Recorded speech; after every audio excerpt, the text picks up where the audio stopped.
So let's get this out of the way really quick. This game is terrible. Just look at what happens when you start the game.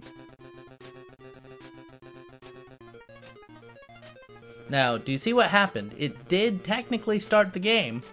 However, with every other wrestling game, what has happened? Okay, look at what happens when you start Muscle.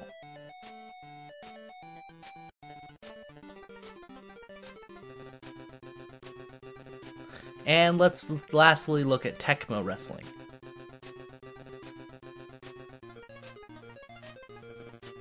Did you notice something? Well, there's a character select. Sure, some of the characters are weird, and on Muscle you get a circle of heads, but there's something. You can pick your favorite character to play as. With Tag Team Wrestling, what do you get?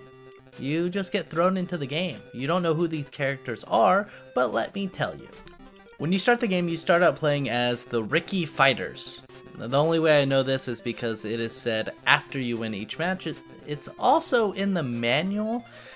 Because this is a game for the NES, it gives you no indication of who your opponents are, so I had to figure out who the characters were by reading the manual.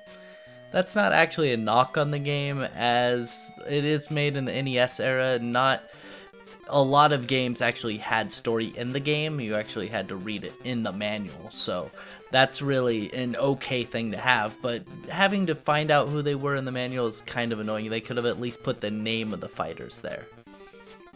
Your opponents are, and I'll show you up here, they are the Strong Bads. Yes, they are the characters that Strong Bad from Homestar Runner and internet fame has came from. That's probably the only good thing to come out of this game, honestly. So let's explore the gameplay. You can punch with A, and that's about it. You move around. Up, down, left and right, and diagonal in the ring, of course. You can only punch when you're looking left and right, though, which is strange. And you do this weird thing where when you punch, you actually grapple them, but I could never really do more than just a body slam. It appears that according to the manual, the moves are related to how many times you press the button when you grapple. You can also get knocked outside the ring, but basic rules remain that you can only move left and right now. Still only punching left and right, pressing up gives you back in the ring. There is a ring bell that you can hit your opponent with, and your opponent can as well hit you with. So that's pretty neat. There's not much more to the game than that. I mean, you just play through the same game, you do the same moves, you do exactly the same thing against the same opponents, and you progress. You do win the championship, but do you defend the championship? No.